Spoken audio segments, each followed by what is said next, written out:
Thank you, Mr. Speaker.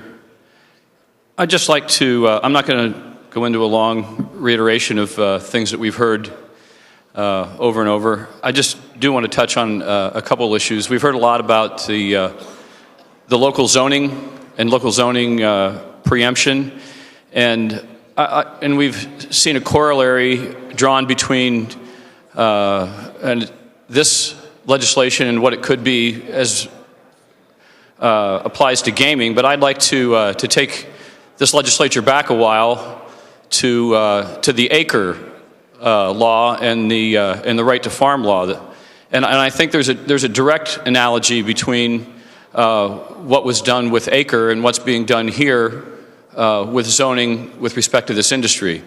Back in the past, there were municipalities that were putting local ordinances and local zoning ordinances into effect that actually eliminated the ability to conduct farming operations, and to regulate that, this legislature limited what municipalities could do under the municipalities planning code with respect to a specific industry, and that was agriculture. And there's other examples that we've done that with. The federal government's done it with cell towers, and there's many other instances where the legislature and the government have limited what you can do with respect to a particular industry because of a desire of some to eliminate that industry.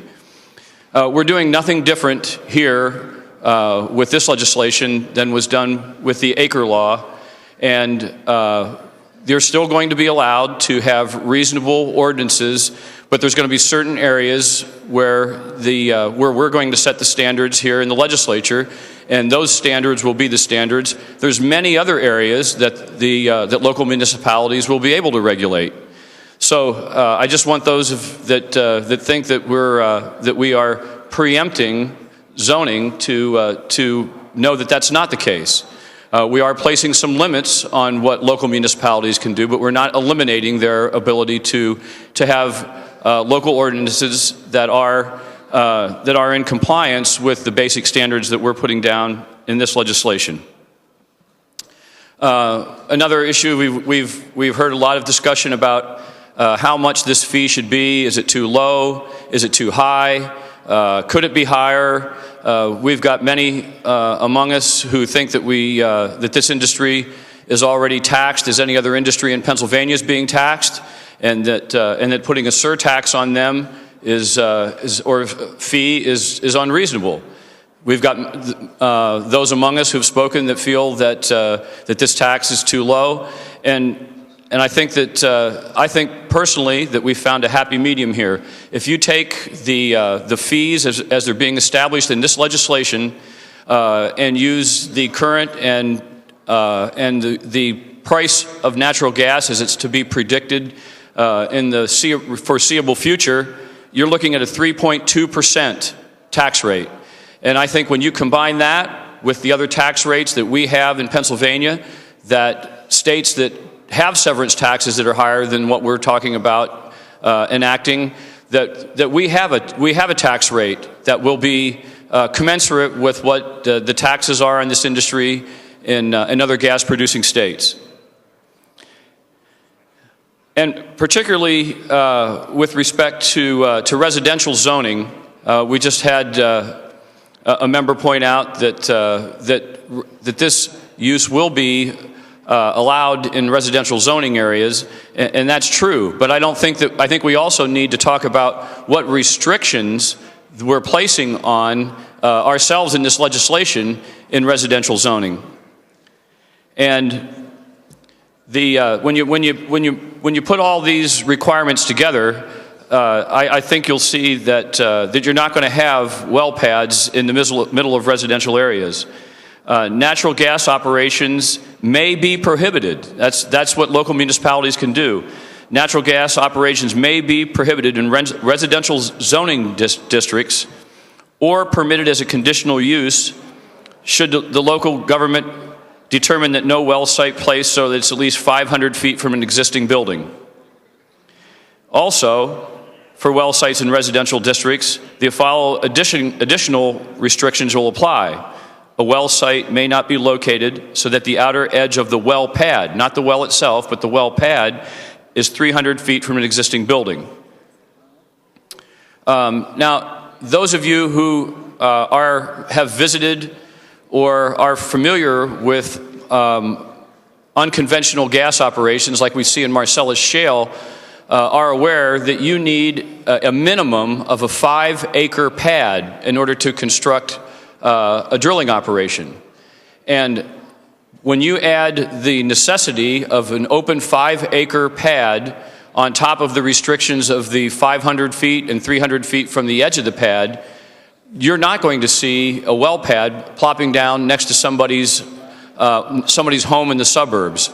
It's going to take something like the size of and this is what was done in Texas when they got into residential districts. It's going to take something the size of a golf course hole or a large park that some municipality decides that they're going to lease for operations. And then the horizontal legs, yes, can extend out to, we've heard, depending on the geology, out to maybe 10,000 feet is what they're approaching. So yeah, they'll be able to reach out 2 miles and harvest the gas under residential areas, but it'll have very little impact on the residential district itself. And that's no different than where a residential district shifts to a commercial district, shifts to an industrial district. You're going to see that same kind of development. And the other thing that I'd like to point out about zoning is all that we're requiring in this legislation is that this industry be regulated just like any other industry with respect to zoning. It's an industrial use. It is an industrial use, and it's going to be zoned like an industrial use. We've also heard about the taxes and the tax structure in Pennsylvania with respect to our corporate net income tax and the other business taxes we have, and that this industry does not pay those taxes. Again, this industry is subject to those taxes just like any other industry in Pennsylvania. They utilize our tax structure like every other industry that operates in Pennsylvania, and to the extent that they use our tax structure to their advantage, we have introduced legislation, and we've had a press conference about it, to reduce those loopholes, and that would apply to this industry as well as any other industry. This industry pays its taxes just like any other industry in Pennsylvania to the tune of $300 million. It's estimated that the industry itself, and that's not the trickle down from the other industries that have been created in other economic opportunities. This is by the industry directly. By the Department of Revenue estimates, paid $300 million in taxes in Pennsylvania last year, and has paid $1.4 billion in taxes since it's been here operating in Pennsylvania in 2006. So to say that they don't pay taxes in Pennsylvania is a fiction. You may want them to pay more taxes. If you want to, get on the legislation about closing the loopholes, and we'll get that passed, and everybody that operates in Pennsylvania will pay fair taxes in Pennsylvania. And I just want to conclude by saying, as a representative who's in an area where this industry is taking place, there are jobs being created. There are many positive impacts that we're seeing, not just in the districts where it's happening. The rail yards are full with pipeline that's coming in, that's being manufactured in Pennsylvania. There's industries that are locating in Pennsylvania in your districts that are making the many products that are necessary for this industry. I was at a Halliburton facility located in the district that I represent. Halliburton does a lot of the cementing and hydrofracturing and all the support that this industry needs. And I was in their laboratory where they mix the products for the cement and for the hydrofracturing solutions. And there were 6 young people working in the laboratory. And I was visiting with some other legislators, and they explained the complicated processes and things that they go through as part of their jobs. And when they were done, I just asked them, I said, hey, could you just, and I hadn't rehearsed this in advance, I said, can you just tell me what your background is, where you came from, and what your education is? And all of them had graduated from colleges in Pennsylvania in the last 3 to 4 years, had degrees in biology and chemistry, were being paid in excess of $85,000 a year to start, and we're moving up the line and learning their jobs. And now we have always talked about the brain drain in Pennsylvania. And now we have an opportunity for an industry that's highly technical, and we have the opportunity for our good colleges and universities in Pennsylvania to continue to produce the graduates that we're so proud of. And we also have the opportunity for these folks to stay home, these young folks to stay home and work in Pennsylvania in an industry that's going to be here for in excess of 30 years at the minimum. And I think that's an opportunity that we would be remiss if we turned our backs on. So for those reasons, I think this bill, I've had discussions in my district with folks about this bill. There is folks that think that some of the environmental restrictions are too strict. There's folks that think the environmental stuff we're putting in place is not strict enough. And it's hard to strike a medium here and amongst the 203 of us and make everyone happy. I think this bill does a good job at it. Is it the bill that I would write? If I could just sit down and write the bill and put it into law? No. There's things that I wish were a little better, but we've worked hard on this bill, and there's been many things that have been incorporated into it that were bills that each of us introduced and have become part of this bill.